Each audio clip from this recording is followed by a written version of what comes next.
Hello everyone, Mithilesh is speaking from this side. As you already know that a school management is conducting in-house training program according to guideline given by CBSE cum COE Patna. And today I will act as a resource person and I want to start my session with a quote. So let us start today's session. Second slide. So today quote says, give a man a fish and you feed him for a day. Teach a man to fish and you feed him for a lifetime.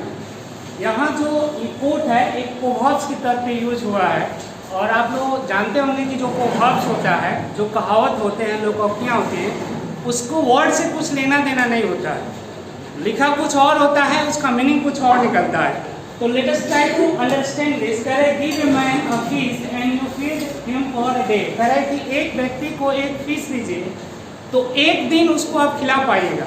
लेकिन कह रहे कि next teach a man to fish. तो fish मतलब होता है मछली पकड़ना.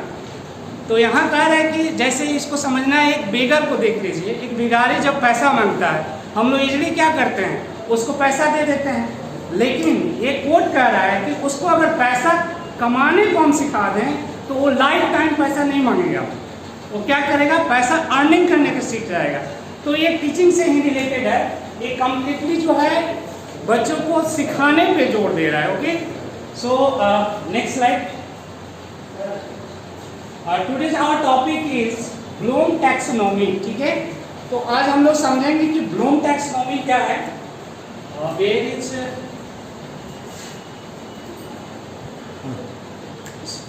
मार्कर कहाँ से आएगा? वही से आएगा, पेन वाला. हाँ.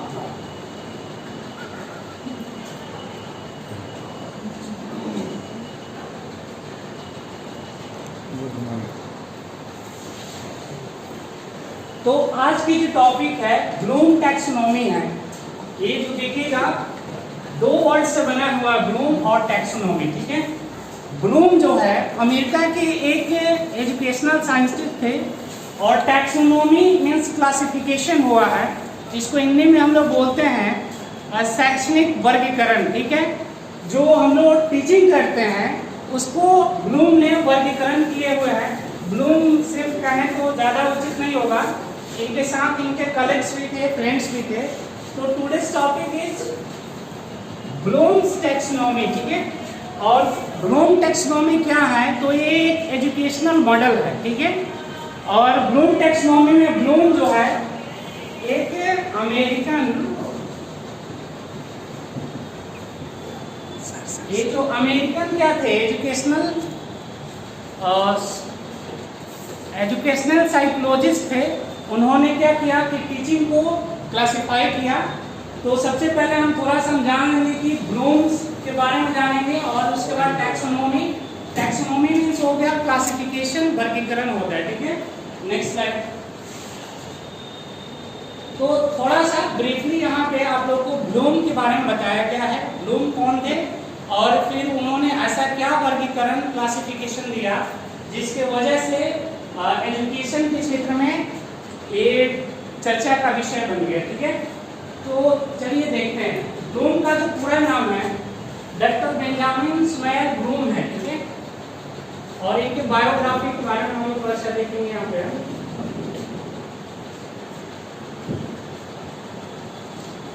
तो यहाँ पे देख पा रहे होंगे बेंजामिन स्मैल ब्लूम, जिनका जन्म 21 फरवरी 1913 में हुआ था और डेथ जो हुआ था यहाँ पे आप देख पा रहे होंगे 13 सितंबर 1999 में हुआ था.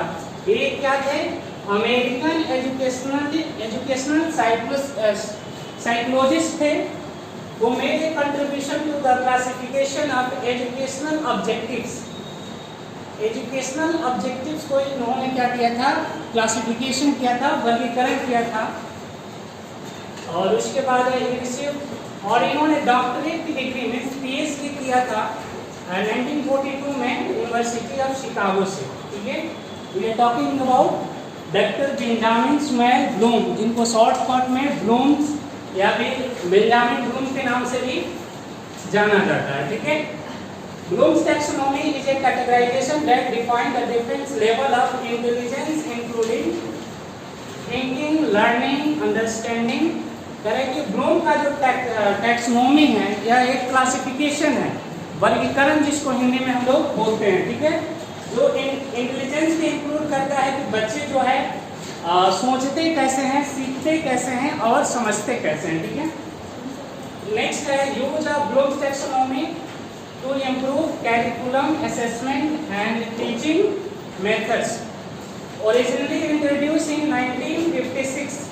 ब्लूम्स का जो टैक्सोनॉमी है ये ओरिजिनली 1956 में इंट्रोड्यूस किया गया था। इसमें ब्लूम थे और इनके कॉलीग्स भी थे, लेकिन हम देखते हैं कि जो टीम को लीड करता है उसका नाम ज़्यादा होता है, इसलिए ब्लूम्स का नाम पेज पे रखा गया है।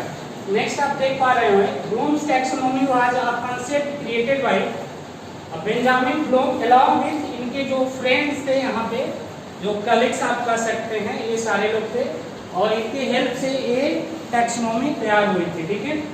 तो देखिए अब नेक्स्ट स्लाइड का हम लोग देखते हैं इसके बाद।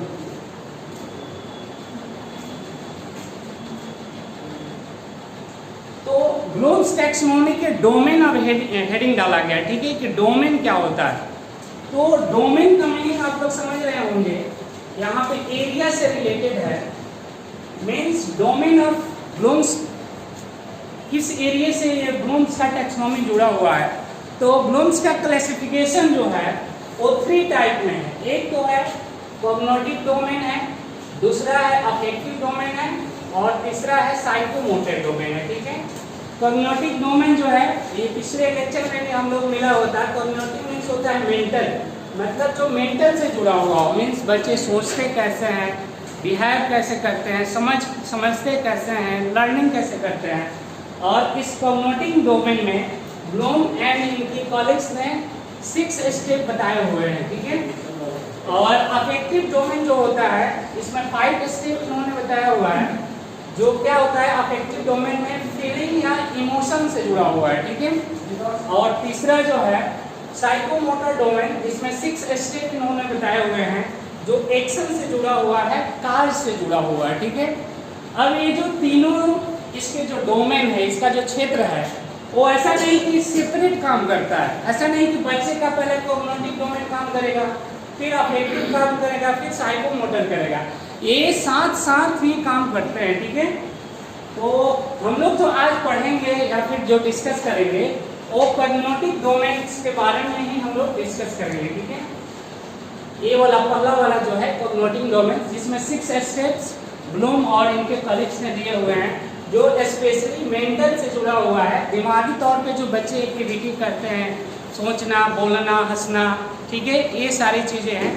तो इसी स्टेप के बारे में ये पूरे एपिसोड है। Next slide.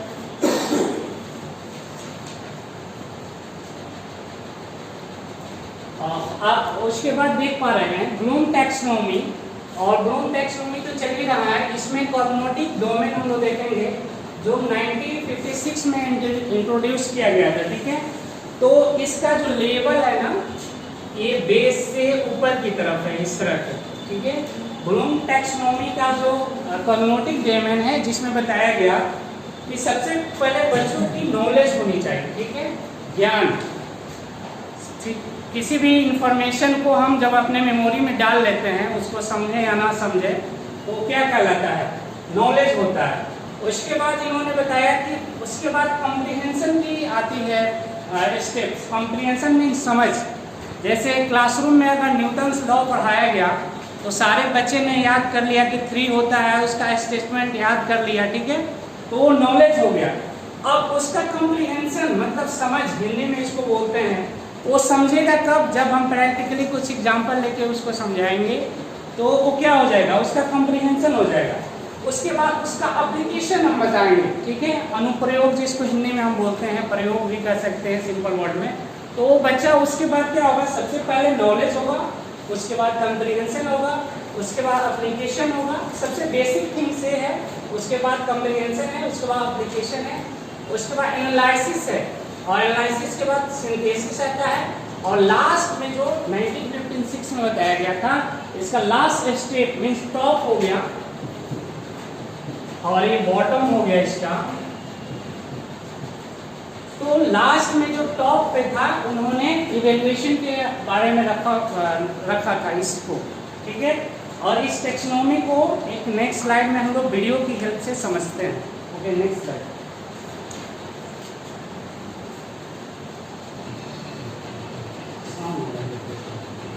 In the 1950s, educational psychologist Dr. Benjamin Bloom led a team of researchers and educators who developed a model for educational learning objectives.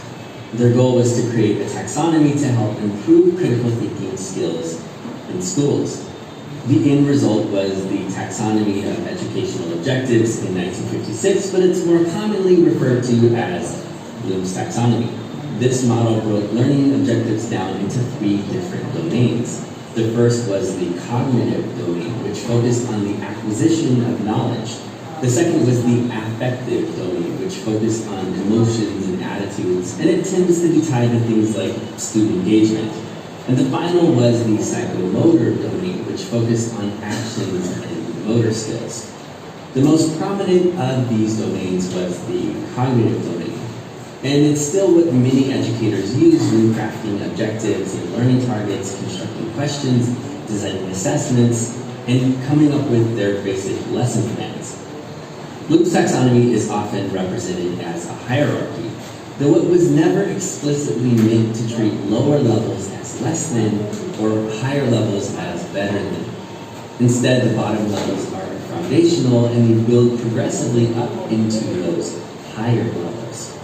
Here is the original Bloom's taxonomy, which goes from knowledge to comprehension to application to analysis to synthesis and eventually to evaluation.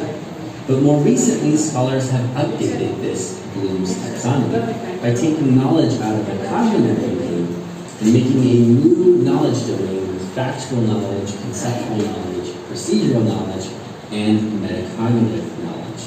They've also revised the cognitive domain, which is what we're going to focus on right now. The first level is remember, which focuses on the recall or retrieval of information. Students might be able to list the order for classifying organisms, define the symbols on a map, recall how to shoot a free throw, or identify how to search for information online. The second part is understand, which focuses on comprehension rather than just recall. Here, students engage in organizing, translating, and generalizing the information. Students might summarize the key events in a novel, classify government systems into case studies, clarify the next steps in playing an instrument, or explain how they solve the problem. Which leads to the next phase, which is apply. Here, students use prior knowledge in a new situation. They might involve practicing a skill in a new context, or students might provide advice in a given scenario. They might use rhetoric to improve a technique in speech, apply a strategy to a new problem, or carry out a test in a science experiment. The fourth level is analyze, where students examine and break down the information. Here they might identify causes and effects in a historical event or a scientific phenomenon. They might compare and contrast ideas or ideologies, make inferences, look for trends in mathematical data, or find evidence to support their generalizations. The fifth level is evaluate, where students defend opinions, make judgments, and assess information.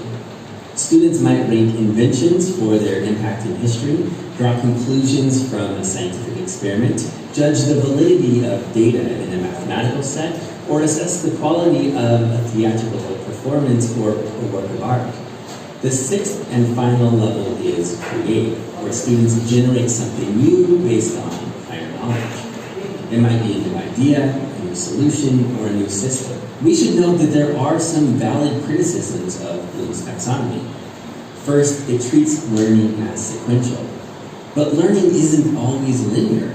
For example, a teacher might start with an evaluation-based question to pique students' interest before doing a hands-on application activity in the applied category. A second criticism is with the use of hierarchy. This implies specific levels that are dependent on each other as building blocks. But learning sometimes is more like a sliding continuum where you move back and forth as you learn. Furthermore, Bloom's taxonomy relies on a clear distinction between categories. But mental processes are complex and connected and idiosyncratic. And this makes the categories seem, well, kind of arbitrary. Finally, it's outdated. Bloom's taxonomy is a product of its time, the Cold War United States of America. And this was a solid decade before the first humans landed on the moon. This is why some critics argue that a more accurate model of mental processes should be built on our current understandings of neuroscience.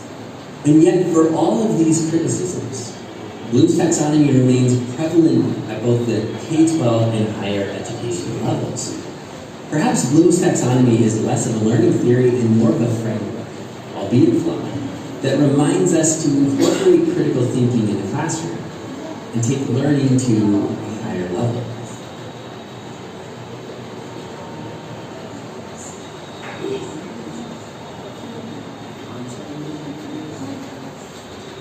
सो ये था slide के help से हम लोगों ने Bloom taxonomy जो originally 1956 में दिया गया था,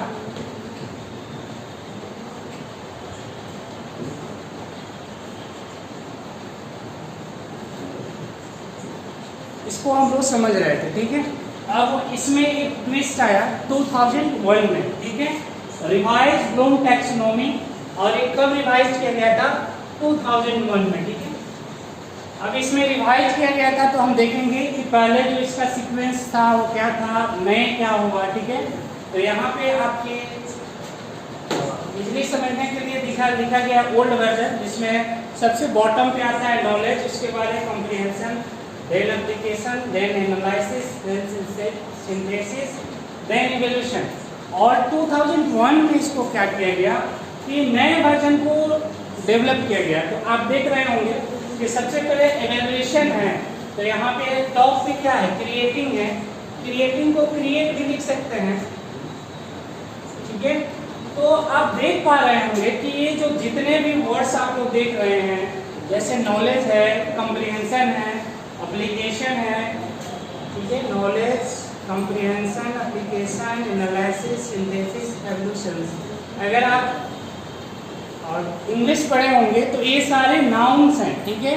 और अब जो किए गए हैं ये सारे वर्ब्स की कैटेगरी में डाल दिए गए, ठीक है। और जब इसको रिवाइज किया गया तो जो सबसे बॉटम में था,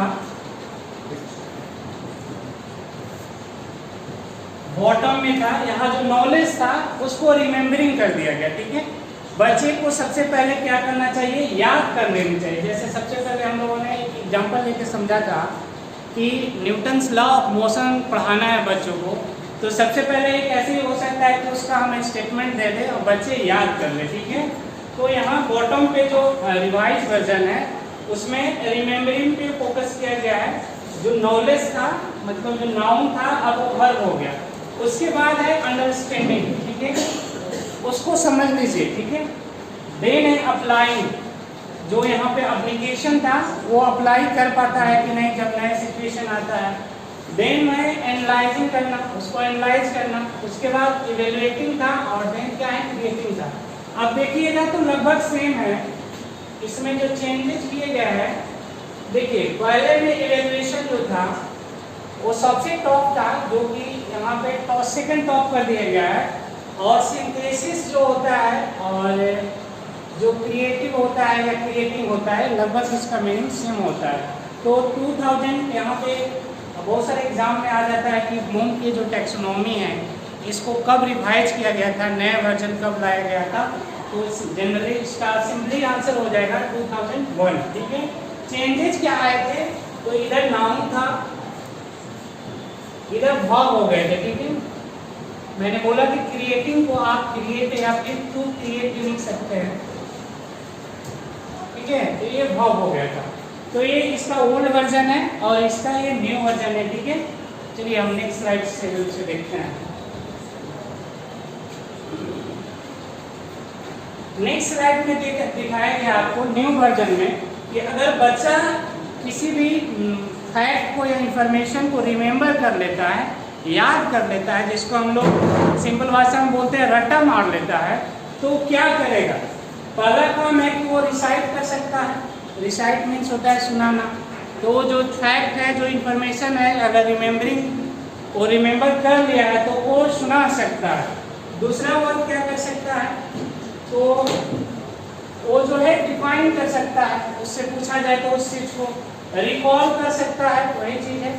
और आइडेंटिफाई कर सकता है, पहचान पाता है। जैसे मैं बार बार न्यूटन्स लॉ ऑफ मोशन की बात कर रहा हूँ, या फिर मैथ्स में आप देखिएगा तो जो थेल्स थ्योरम आता है, अगर स्टेटमेंट बच्चा याद कर लिया है तो अगर कहीं पे लिखा हुआ है तो क्या करेगा, उसको रिकॉल मतलब आइडेंटिफाई कर सकता है।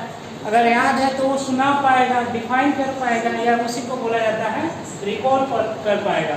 तो ये जितने भी वर्ड्स हैं, रिसाइट है, डिफाइन है, रिकॉल है, आइडेंटिफाई है, ये सब जो है क्या है, रिमेम्बरिंग से जुड़ा हुआ है। और इसका जो सीक्वेंस है वो क्या है, बॉटम से टॉप की तरफ गया हुआ है, ठीक है, जिसको हम कह सकते हैं कि इजी लेवल से डिफिकल्ट लेवल पे, या बेस से टॉप से गया हुआ है, ठीक। तो रिमेम्बरिंग में ये सारे वर्ड भी लिखा गया है, तो उसको इसी में कंसीडर किया जाएगा। उसके बाद जो सेकेंड है अंडरस्टैंडिंग, ठीक है। अगर वो समझ पाया है बच्चा ब्लूम टैक्सोनॉमी के अकॉर्डिंग तो क्या क्या कर सकता है। तो सबसे पहले समझ पाया है तो उसको क्या करेगा,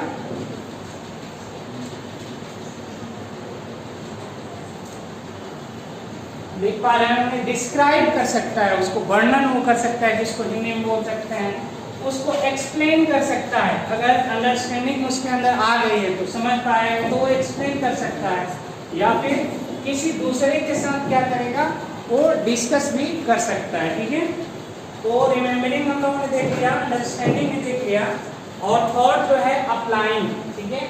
अगर अप्लाइंग लेवल तो पहुंच गया है, वो क्या करेगा, वो कैलकुलेट कर सकता है, अगर कोई प्रॉब्लम है तो प्रिडिक्ट कर सकता है, भविष्यवाणी उसके बारे में, उसके बेस पे क्या होने वाला है वो भी कर सकता है। इसके बाद अप्लाइंग तो वर्ड ही है, यहीं से जुड़ा हुआ है, अप्लाई कर सकता है नए केसेस में। और यूज दोनों लगभग सेम ही है, यूज या apply means both are same things है, ठीक है। तो रिमेम्बरिंग हो गया, अंडरस्टैंडिंग, अप्लाइंग और एनालाइजिंग हो गया, ठीक है। एनालाइजिंग क्या होता है और ये कैसे अलग है, जल्दी देखते हैं हम लोग।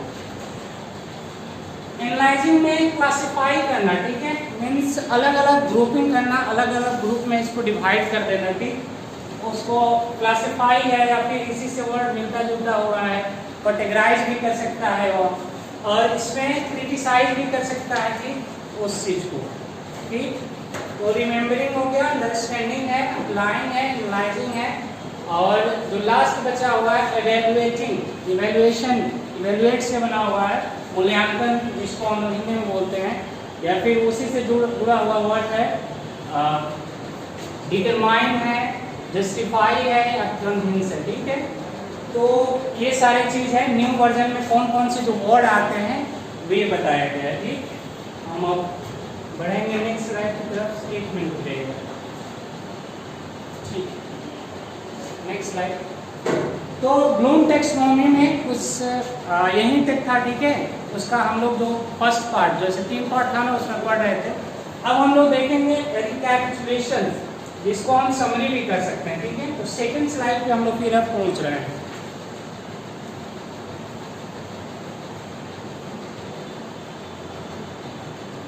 सेकंड स्लाइड आ गया, थर्ड स्लाइड, ये तो कोड था, हो गया था।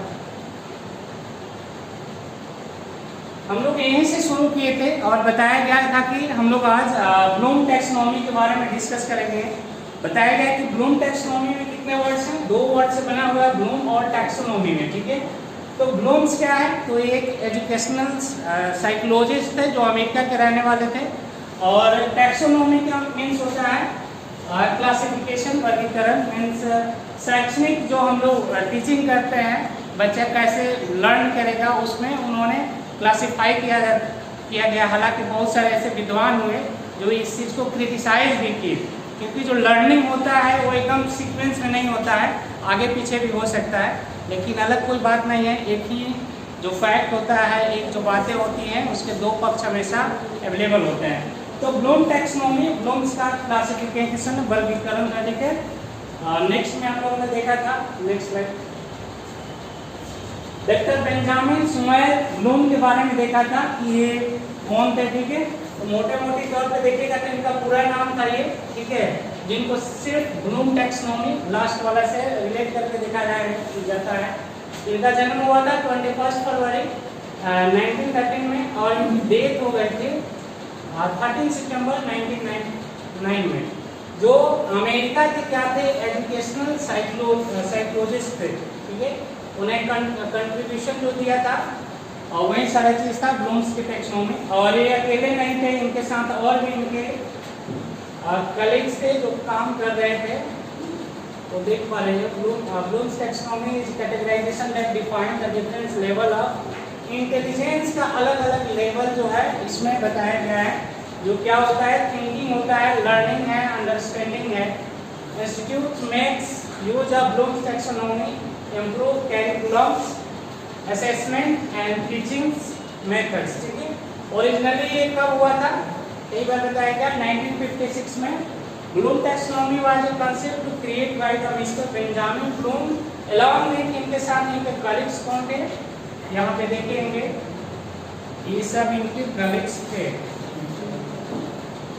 ठीक। तो और कुछ नहीं, नेक्स्ट स्लाइड देखिए, नेक्स्ट स्लाइड।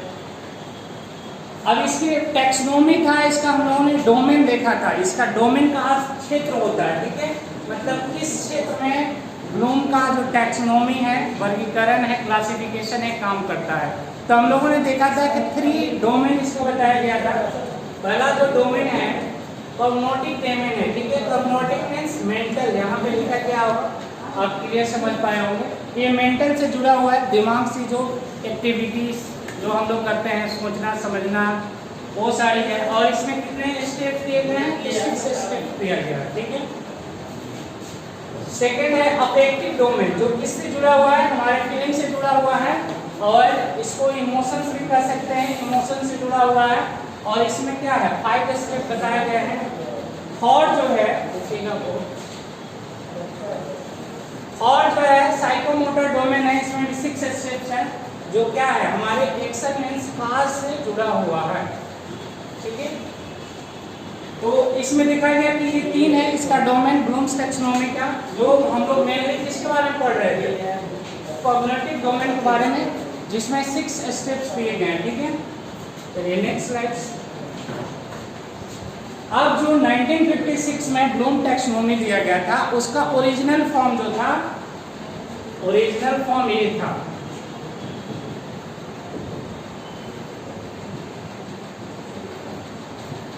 ओरिजिनल रूप ये था, आप लोगों ने ये भी देखा कि आगे चलकर इसको रिवाइज भी किया गया, ठीक है। तो और इसका लेवल क्या है, तो बॉटम से टॉप पे गया है। ये बॉटम लेवल से यहाँ पे टॉप पे पहुंचा गया है, ठीक है। तो इसमें सबसे पहले नॉलेज को प्रायोरिटी दी गई थी, उसके बाद कॉम्प्रिहेंशन था, उसके बाद एप्लीकेशन था, उसके बाद एनालाइजिंग था, देन सिंथेसिस था, उसके बाद इवैल्यूएशन था, ठीक। और इसको फिर 2001 में क्या किया गया, रिवाइज भी किया गया। Next slide. ये वीडियो ऑलरेडी आप लोग देख चुके हैं। नेक्स्ट। अब यहाँ पे ब्लूम टैक्सोनॉमी में 2001 में जो है ट्विस्ट आया हुआ है, ठीक है, थोड़ा सा मोड़ आया हुआ है, जिसमें बताया गया है आपको कि इसको क्या किया गया, रिवाइज किया गया, रिवाइज ब्लूम टैक्सोनॉमी। कब रिवाइज किया गया था, 2001 में। तो ये ओल्ड वर्जन है जो हम लोग ऑलरेडी पढ़कर आए हुए हैं, जिसमें नॉलेज था बेस में, बटन में, उसके बाद कॉम्प्रिहेंशन था, देन एप्लीकेशन था, उसके बाद एनालाइजिंग था, उसके बाद सिंथेसिस था, उसके बाद इवैल्यूएशन था। न्यू वर्जन में क्या किया गया, हम लोग अभी डिस्कस किए थे, ये सारे इंग्लिश पढ़े होंगे तो नाउन की कैटेगरी में आते हैं।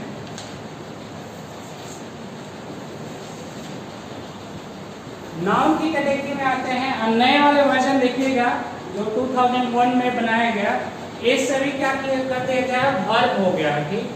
जैसे क्रिएटिंग को आप क्रिएट भी लिख सकते हैं, ठीक है। तो जो नॉलेज था वो नए वाले में क्या हो गया, रिमेम्बरिंग पे आ गया, या रिमेम्बर भी लिख सकते हैं इसको, ठीक है। उसी तरह अंडरस्टैंडिंग को अंडरस्टैंड भी लिख सकते हैं, अप्लाइंग को अप्लाई भी लिख सकते हैं, एनालाइजिंग को एनालाइज भी लिख सकते हैं, और इवैल्यूएटिंग के इवैल्यूएट भी लिख सकते हैं, क्रिएटिंग को क्रिएट भी लिख सकते हैं। इसमें मेजर चेंजेस कहाँ आया तो देखिएगा, जो ओल्ड वर्जन में था वो क्या था, टॉप पे इवैल्यूएशन था, तो इवैल्यूएशन को यहाँ सेकंड लेवल पे ला दिया गया। ठीक,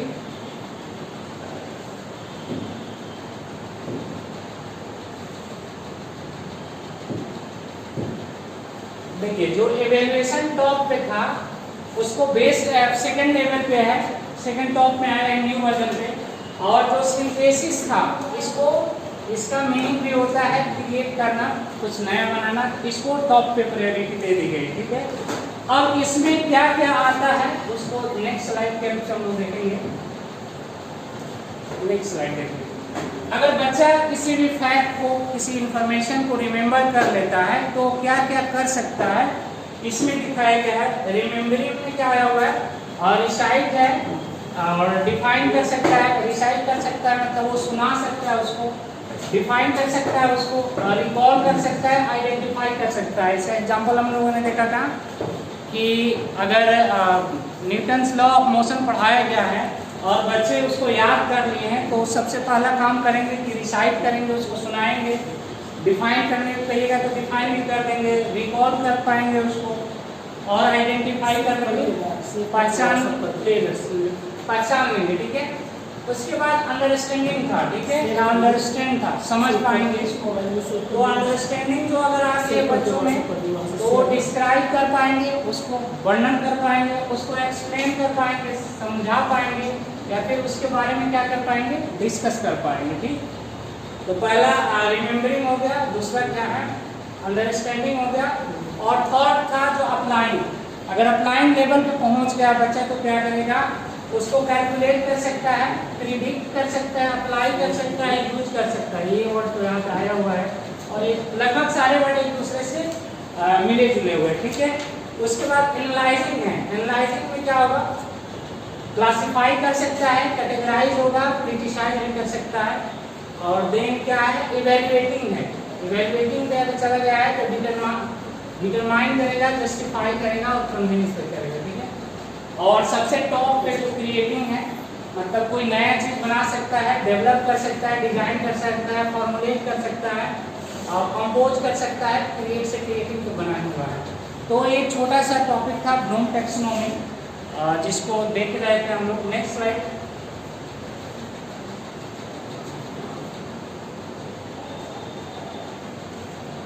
समरी हो गया। ठीक है, नेक्स्ट स्लाइड। तो असेसमेंट एंड अटेंडेंस टाइम मैं एक बार चाहूँगा कि एक बार कैमरा को घुमा दिया जाए, रोटेट कर दिया जाए। बस चल रहा है, ठीक है, इसको रोटेट कर दीजिए।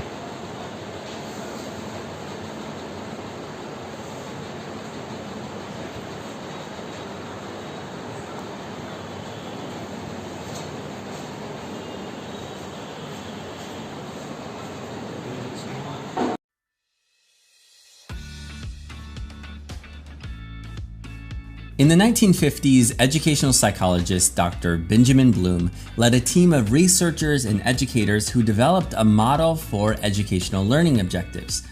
Their goal was to create a taxonomy to help improve critical thinking skills in schools. The end result was the Taxonomy of Educational Objectives in 1956, but it's more commonly referred to as Bloom's Taxonomy. This model broke learning objectives down into 3 different domains. The first was the cognitive domain, which focused on the acquisition of knowledge. The second was the affective domain, which focused on emotions and attitudes, and it tends to be tied to things like student engagement. And the final was the psychomotor domain, which focused on actions and motor skills. The most prominent of these domains was the cognitive domain, and it's still what many educators use when crafting objectives and learning targets, constructing questions, designing assessments, and coming up with their basic lesson plans. Bloom's taxonomy is often represented as a hierarchy, though it was never explicitly meant to treat lower levels as less than or higher levels as better than.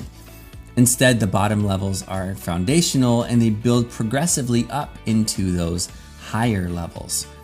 Here is the original Bloom's taxonomy, which goes from knowledge to comprehension to application to analysis to synthesis and eventually to evaluation. But more recently, scholars have updated this Bloom's taxonomy by taking knowledge out of the cognitive domain and making a new knowledge domain with factual knowledge, conceptual knowledge, procedural knowledge, and metacognitive knowledge. They've also revised the cognitive domain, which is what we're going to focus on right now. The first level is remember, which focuses on the recall or retrieval of information. Students might be able to list the order for classifying organisms, define the symbols on a map, recall how to shoot a free throw, or identify how to search for information online. The second part is understand, which focuses on comprehension rather than just recall. Here, students engage in organizing, translating, and generalizing the information. Students might summarize the key events in a novel, classify government systems given case studies, clarify the next steps in playing an instrument, or explain how they solved a problem. Which leads to the next phase, which is apply. Here, students use prior knowledge in a new situation. It might involve practicing a skill in a new context, or students might provide advice in a given scenario. They might use rhetoric to improve a technique in speech, apply a strategy to a new problem, or carry out a test in a science experiment. The fourth level is analyze, where students examine and break down the information. Here they might identify causes and effects in a historical event or a scientific phenomenon. They might compare and contrast ideas or ideologies, make inferences, look for trends in mathematical data, or find evidence to support their generalizations. The fifth level is evaluate, where students defend opinions, make judgments, and assess information. Students might rank inventions for their impact in history, draw conclusions from a scientific experiment, judge the validity of data in a mathematical set, or assess the quality of a theatrical performance or a work of art. The sixth and final level is create, where students generate something new based on prior knowledge. It might be a new idea, a new solution, or a new system. We should note that there are some valid criticisms of Bloom's taxonomy. First, it treats learning as sequential. But learning isn't always linear. For example, a teacher might start with an evaluation-based question to pique students' interest before doing a hands-on application activity in the apply category. A second criticism is with the use of a hierarchy. This implies specific levels that are dependent on each other as building blocks. But learning sometimes is more like a sliding continuum where you move back and forth as you learn. Furthermore, Bloom's taxonomy relies on a clear distinction between categories. But mental processes are complex and connective and idiosyncratic, and this makes the categories seem, well, kind of arbitrary. Finally, it's outdated. Bloom's taxonomy is a product of its time, the Cold War United States of America, and this was a solid decade before the first humans landed on the moon. This is why some critics argue that a more accurate model of mental processes should be built on our current understandings of neuroscience. And yet, for all of these criticisms, Bloom's taxonomy remains prevalent at both the K-12 and higher education levels. Perhaps Bloom's taxonomy is less of a learning theory and more of a framework, albeit flawed, that reminds us to incorporate critical thinking in the classroom and take learning to a higher level.